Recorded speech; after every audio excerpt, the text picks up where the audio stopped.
नाम घेता गजानन, नाम घेता गजानन, झाले जन्माचे सार्थक। नाम घेता गजानन, झाले जन्माचे सार्थक। शेगावीचे योगीराज, थोर ब्रह्मांड नायक, ब्रह्मांड नायक, ब्रह्मांड नायक, ब्रह्मांड नायक, ब्रह्मांड नायक। भाऊजी हे असं मृत्यूपत्र करून गेले?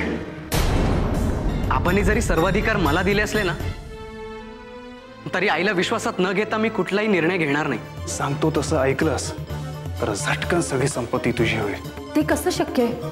तुला विष आणून देतो, ते विष तू त्याला दुधामधनं दे। हे बघ, मी तुझ्यासाठी दूध आणले, पी बरं, पी।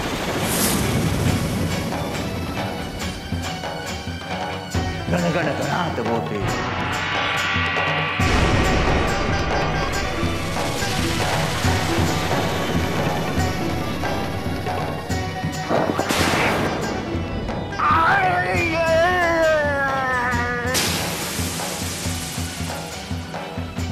अरे नंदू, मामा रे काय झालं? कसा पडलास? कंबरड मोडलं माझं। अरे काय झालं तुला धडपडायला? काय करत का होतास तू? तुला माहित नाही का? मला मला कुठे माहितीये? तूच तर सांगितलं होतंस ना मला, मी खिडक्यांची तावदानं स्वच्छ कर आणि त्या भिंतींची जळमड पण काढ। ते काम करतानाच पडलो मी। मामा तुम्ही अशी कामं का करता? घरातली गडी माणसं आहेत ना ही सगळी कामं करायला। आणि आई तू पण ना कमालच करतेस।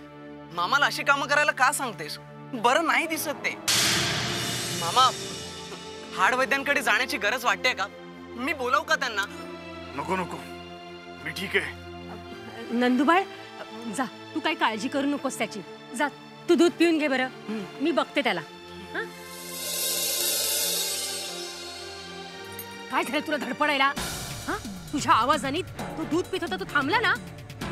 बघ ताई, अजूनही वेळ गेली नाहीये, पण तू आताच गेलाय। समजा त्याने दूध प्यायला नसेल तर त्याला आग्रहाने दूध प्यायला लाव। जा जा।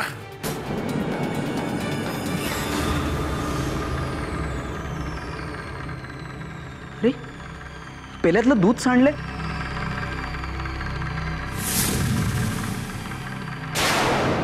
मांजर मांजर मेले। आई, हे आई! काय रे नंदू, काय झालं? कशाला ओरडतोस? प्यायलास का? आई बघ ना, पेल्यातलं दूध सांडलंय आणि मांजर पण अचानक मेलंय। आई, आई कशाने मेलं असेल ते? ते आजारी तर नव्हतं ना? आई बोल ना ग। अरे अरे बिचार।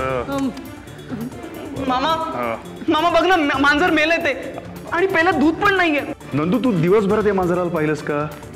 नाही। मग अरे हे मांजर दुसरीकडे चोरून दूध पित असेल, म्हणून कोणीतरी त्याला दुधात विष घातलं असेल आणि इथे अचानक येऊन मेलं असेल।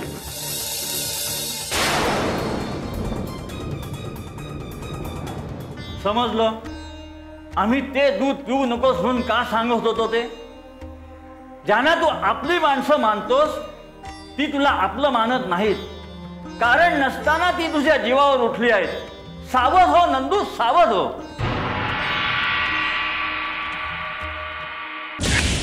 आजचा वार फुकट गेला। दादा, तू मला काही करायला का सांगतोयस? अरे आज ते विष घातलेलं दूध मांजराने प्यायलं आणि ते मेलं। हे नंदूला माझाच संशय आला असता तर? नंदूला तुझा मुळीच संशय येणार नाही। अगं तूच म्हणतेस ना की नंदू तुला खूप मानतो म्हणून।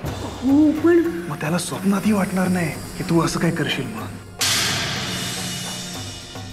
असंच काम झालं असतं ग, पण माझ्याचमुळे खेळ बिघडला सगळा।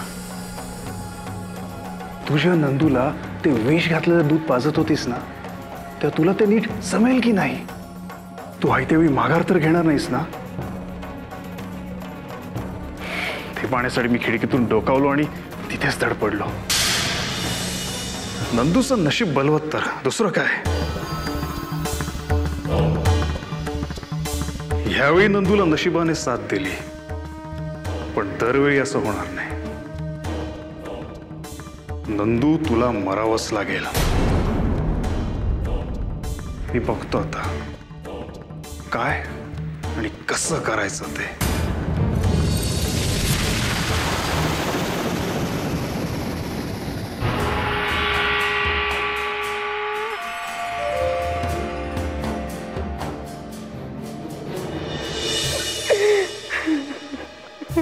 आई आई अगं सावर स्वतःला. मला समज आली आहे, पण निशिकांत आणि नलू अजूनही लहान आहेत. तू रडलीस ना की त्यांचाही धीर खचतो ग. तूच त्यांना आधार द्यायला हवा. नंदू, अरे तू त्यांचा कुणीच नाहीयेस का? तू नाही का देणार त्यांना आधार? आई असं का म्हणतेस? मी आहे मोठा, आणि मोठा भाऊ या नात्याने मी माझी सर्व कर्तव्य पार पाडणार आहे. पण शेवटी आई ती आईच ना. तुझ्या तोंडून आलेले 4 धीराचे शब्द आणि माझ्या तोंडून आलेली निर्वानिर्वीची भाषा यात खूप फरक आहे. आई, मी स्वतःला मालक समजत नाही आणि समजणारही नाही. जे काय आहे ते आपल्या सर्वांचं आहे. माझ्या भावंडांचाही त्यांच्या वडिलांच्या संपत्तीवर तितकाच अधिकार आहे, आणि ते मी कधीच नाकारणार नाही. अरे हे तू आत्ता बोलतोयस, पण उद्या तुझं लग्न झालं आणि या सगळ्या संपत्तीवर सत्ता गाजवणारी तुझी बायको आली तर तुझं काही राहणार नाही. मग काय, संपलंच ना सगळं. अरे मग आम्ही काय करायचं? आई, असं कधीच होणार नाही. तू म्हणत असेल तर मी लग्नच करत नाही, आणि केलंच तर तुझ्या पसंतीच्या मुलीशी करीन. जाऊ दे, तो विषय नको आता. बाबांचं कार्यही आटपलं नाहीये, आणि आपण माझ्या लग्नाच्या गोष्टी कसल्या करतोय. नंदू, तुझ्या वडिलांच्या अस्थींचं विसर्जन उषावर्त तीर्थावर व्हावं अशी माझी इच्छा आहे. त्यामुळे त्यांना मोक्ष मिळेल. आई, अगदी माझ्या मनातलं बोललीस. मी जाईन उषावर्त तीर्थावर. तू तू काळजी करू नकोस. मी करतो सगळी तयारी.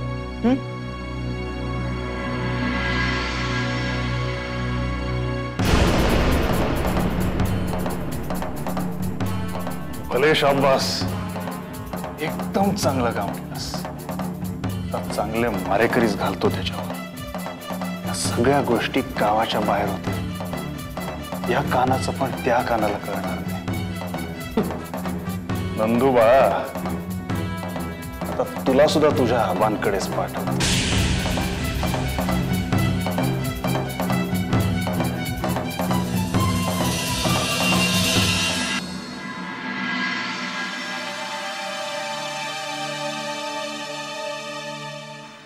तो बघ नंदू येत आहे. ही काय कुऱ्हाड?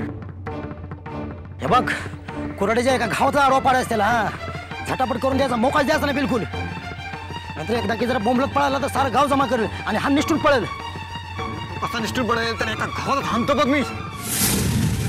नंदू, नंदू, नंदू, आमचा नंदू, नंदू.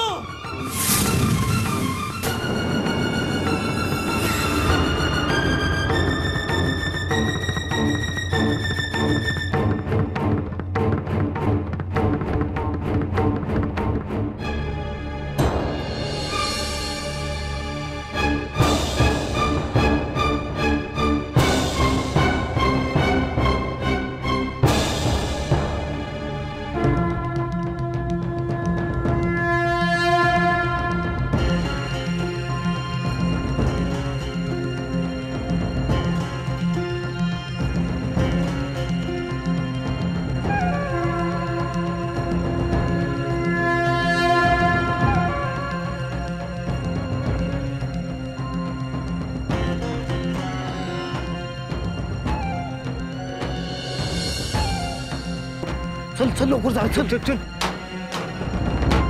हे नंदू थांब. कोण आहात तुम्ही? आणि काय हवं तुम्हाला? तुमच्या कुऱ्हाडी पाहून वाटमारी करणारे दिसता, पण माझ्याकडे तुम्हाला देण्यासारखं काहीच नाहीये.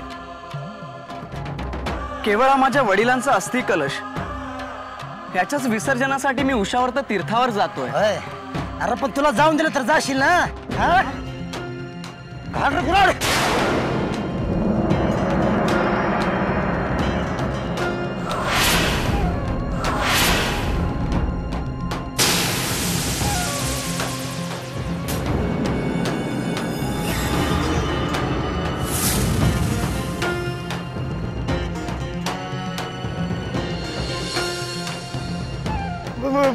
महाराज, गजानन महाराज. गजानन महाराज? अरे गड्या पळ तू. अरे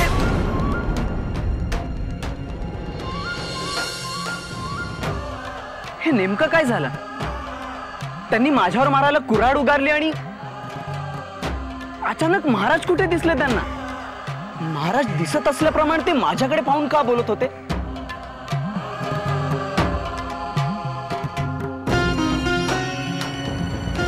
गण गण गणात बोते, गण गण गणात बोते, गण गण गणात बोते, गण गण गणात बोते. नशीब नशीब म्हणतात ते हेच असतं का? नंदू महाराजांचा निस्सीम भक्त आहे. मला तर वाटतं प्रत्येक वेळी महाराजच त्याच्या पाठीशी उभे राहत असतील. हे महाराज वगैरे असं काही नसतं. निव्वळ योगायोगाची गोष्ट आहे. अगं कोण कुठले महाराज हवेतून फळ काढून दाखवतात आणि म्हणतात हे फळ खा, तुझं काम होईल. तो भक्त ते फळ खातो, त्याचं कामही होतं, कारण त्याचं काम होणारच असतं. महाराजांनी फळ द्यायला आणि त्याचं काम व्हायला एकच गाठ. तो भक्त त्या महाराजांचे गुणगान गायला लागतो. ते पाहून अधिक लोक जातात त्यांच्या पाया पडायला. मग काय, महाराजांचं दुकान सुरू. त्या गजानन महाराजांचं सुद्धा असंच काहीतरी आहे. अगं नंदू सारखे मूर्ख भक्त लाभलेत ना त्यांना. चांगलंच प्रस्थ माजलं. तू म्हणतोस ते अगदी खरंय. अरे पण मग आता आपण काय करायचं? नंदूला मारायचं की सोडून द्यायचं?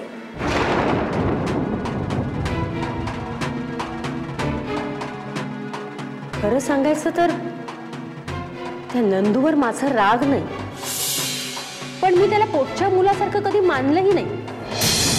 मी माझ्याच मुलांवर जास्त प्रेम केलं. शेवटी रक्ताची नाती ती रक्ताचीच नाती, आणि दुसऱ्याचं ते दुसऱ्याचंच. तू म्हणतोस तेही खरं आहे. नंदूंनी लग्न केलं, त्याची बायको या घरात आली आणि त्यांनी आम्हाला विचारलंच नाही तर? नाही नाही, नंदूला मरावंच लागेल.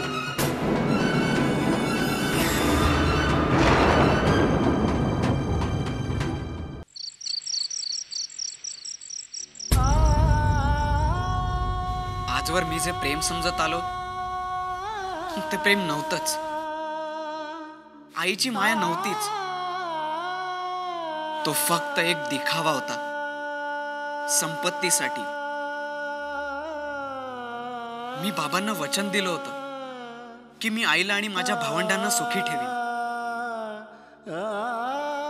माझ्या मरणानेच ती सुखी होणार असतील तर मी मरायला तयार आहे. महाराज,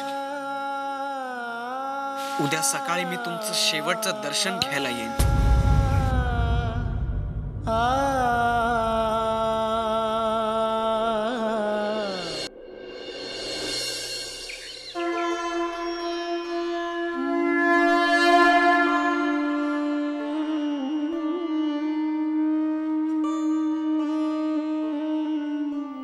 बोल नंदू. महाराज, माझ्या आईला माझं जिवंत असणं नकोय. मातृदेवो भव असंच मानतो मी. बरं मग? आपण मागे म्हणाला होता महाराज की मला आपणाकडे काही मागावंसं वाटलं तर ते मी मागावं. हो, आम्ही असं म्हणालो होतो. माझ्या मरणाने माझी आई आणि भावंड सुखी होणार आहेत महाराज. म्हणून मी आपणाकडे माझ्यासाठी मरण मागतोय. नंदू, पांडुरंगाने आमचं अवतार कार्य सुरू ठेवलं आहे ते लोकांना जगवण्यासाठी, त्यांना हवं तेव्हा मरण देण्यासाठी नव्हे. महाराज, कोणाचाही जन्म अथवा मरण हे आमच्या हाती नाही. तो अधिकार केवळ विश्वविधात्याचा आहे. कुणी कधी जन्मावं आणि इहलोकीचा प्रवास कधी संपवावा हे तोच ठरवतो, आम्ही नाही. म्हणून आमच्याजवळ असं भलतं सल्लं काही मागू नकोस. महाराज, पण आम्हाला अपेक्षित होतं की तू आमच्याकडे येऊन आईचं प्रेम मागशील. ते मागतोस तर आम्ही मिळवून देऊ. महाराज, तू मागशील ते देऊ असा शब्द आम्ही तुला दिला होता आणि आम्ही दिलेला शब्द कधीच मागे घेत नाही. महाराज, आम्ही तुला मरण नाही पण योगशक्तीच्या सामर्थ्याने चिरनिद्रा देऊ शकतो, जेणेकरून पाहणाऱ्याला तू मृतवत वाटलास तरी तुझा प्राण कुडीतच असेल. महाराज, तुझा मृतवत दिसणारा देह तुझ्या आईची माया मिळवून देणारा ठरेल. नंदू, महाराज, आमच्या समोर झोपी जा. नंदू, झोपी जा.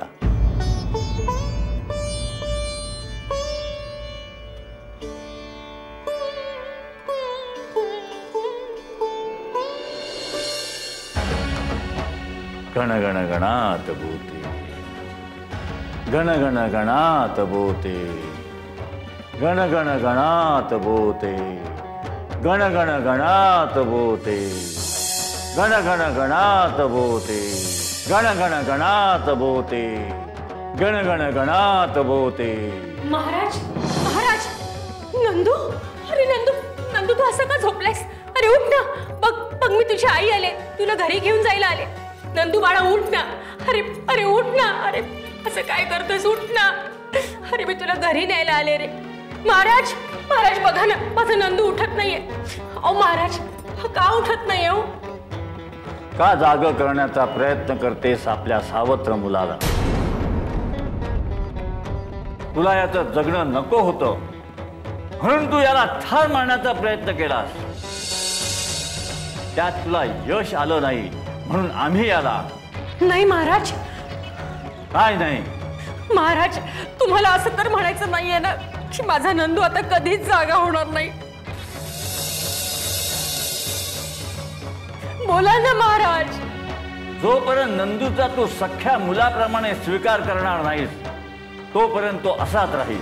महाराज, महाराज माझं चुकलं, मला क्षमा करा. मी स्वार्थापोटी आंधळी झाले होते. काल रात्री मी स्वप्न पाहिलं.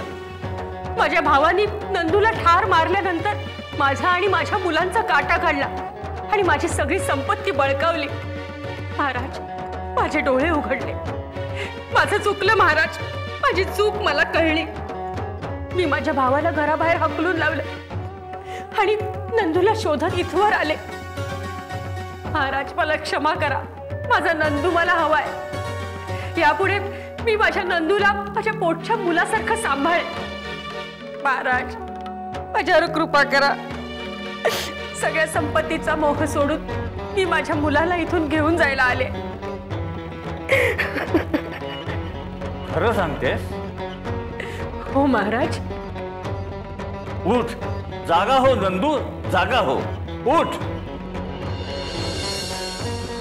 जागा हो नंदू, जागा हो. उठ.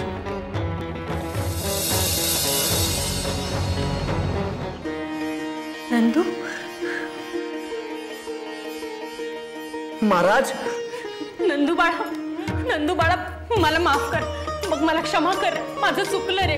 मी तुझ्याशी खूप वाईट वागले. आता मी सावत्राईसारखी न वागता अगदी तुझी सख्खी आई आहे अशी वागेल. चल ना बाळा, घरी चल. महाराज, नंदू, तुझ्या सख्या आईच्या विनंतीला तू मान दे. तुला दिलेला शब्द आम्ही पाळलाय. तू आता तुझ्या घरी जा. आईचा, भावंडांचा सांभाळ कर, त्यांची काळजी घे. जा, आमचा तुला आशीर्वाद आहे. गण गण गणात भूते, गण गण गणात भूते, गण गण गणात भूते, गण गण गणात.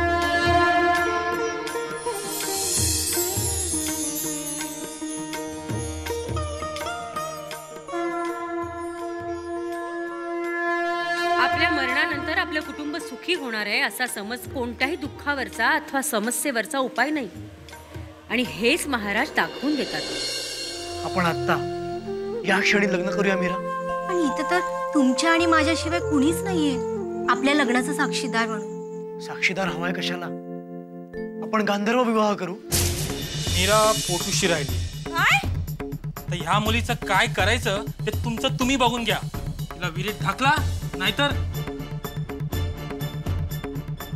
मीरा, अगं काय केलंस तू? मी काही नाही केलं मावशी.